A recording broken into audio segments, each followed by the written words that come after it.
My wife's probably gonna kill me for wearing this shirt. It has a lot of holes in it.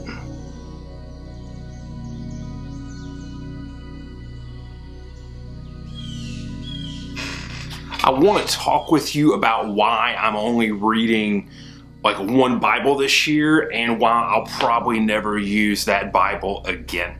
So think back to the ways that you keep up with things that are special to you, the ways that you write down the things that are important, but also like what does it mean for you to journey from point A to point B over the course of a year or of a lifetime. I love when you see these videos of people who take like one picture of themselves a day for 5 years, or I saw one on YouTube this past week. A guy took a picture of himself every day for 20 years, and you just see the development of somebody over time. I've got some cool things, but one of them is one of my mom's old Bibles, and she gave this to me randomly a couple of years ago. I think she said, hey, you might want this, but this is nothing spectacular. It's an NIV study Bible. And my mom used this for a long time.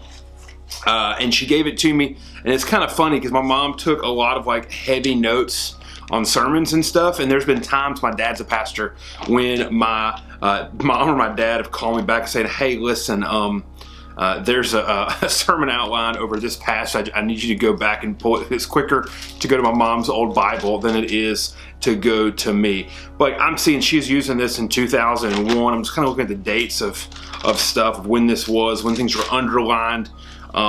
She used this Bible for a really long time. I went to church with her. It sat next to her chair at the house. And what's kind of neat is I've realized that this is like a way to track like my mom's own spiritual journey. Now she's still alive.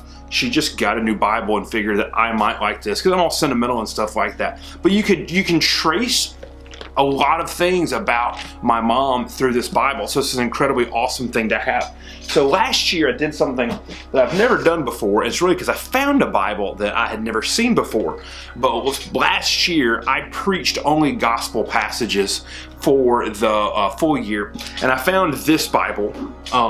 This is an ESV New Testament wide margin note takers interlinear edition. That's a really, really big thing to say, but as you can tell, it has a lot of space. If you're into the journaling, note-taking Bibles, that sort of thing, it has tons of space. But I got this because I wanted to do a super deep read through all of the Gospels and just really mark the snot out of a Bible, which I did with this Bible. And I got it for that research purpose. And here's the thing, this was kind of weird. So this isn't that expensive of a Bible. It's around like $25. And I got it and I used it really heavy for like a quarter. And then I made some notes and stuff in it. And then I kind of put it away. I thought I was going to use it more, but I realized that just having a New Testament, as big as this was, it wasn't really my thing. And so as you can tell, I might have read in a little bit. But here, let's get this to focus. As you can see, I used it some, but I didn't go crazy and use it a bunch.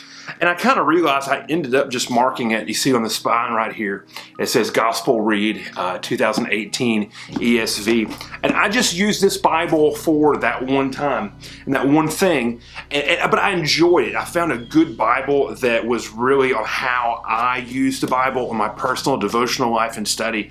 And I also really I hammered into it in a way that I like to mark up Bibles when I did this. So this year, I had an experiment I wanted to try out. The Bible of Bibles for us wide margin folks, for us folks like note takers Bibles. The Bible of Bibles is the Cambridge wide margin. Some people call it the Eagle because when you have like a nice leather version of it, it just holds out huge. And they're expensive. They're like really expensive, a couple $100 sometimes. But I decided to go out on a limb and to buy a hardback version. And you can find these hardback ones for like $50. And now for some people, $50 for a Bible is pretty expensive. For me, it's kind of that medium point, but also knowing like this is the Bible of Bibles, killer paper, whole 9 yards, it would be worth it. And I got it, and I made the decision to do this, that I'm just going to use this Bible for 2020. and I'm going to use it pretty much for just about everything. I'm not going to preach out of it because I don't preach out of the ESV. And I've been saying this for a long time. I need to make a video about the ESV and my complicated issues with it anyway.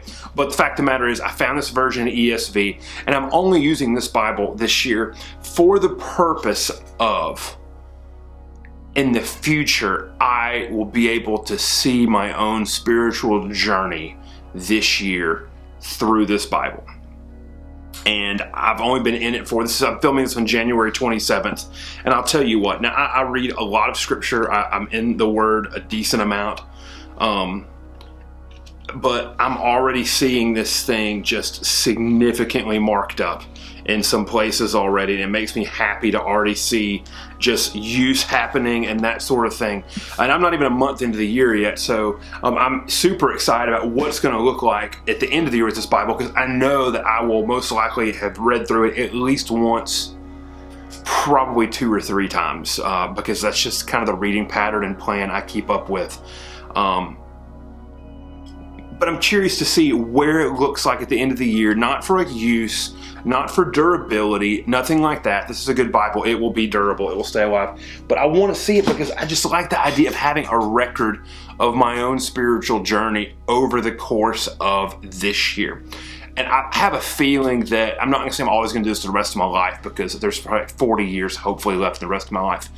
But I'm thinking this might be a practice that lasts a few years with me, especially as I've kind of given up on expensive Bibles. Don't really care about them so much anymore, and I'm much more excited about finding like really good $30 hardback Bibles that are note takers and wide margin editions that fit the way that I read scripture. So tell me what you think about this idea. What you think about of having a Bible for a year, or maybe even having a Bible for a specific purpose and for a specific season, because I've already done that. I need to make a video about my preaching Bibles and the way I use and see preaching Bibles. But let me know in the comments what you think, or let me know in the comments if you've ever done this yourself, or you've just kind of set apart a Bible for a specific use or for a specific season. So thanks so much for joining in. I'm Chad, and I'll check you later.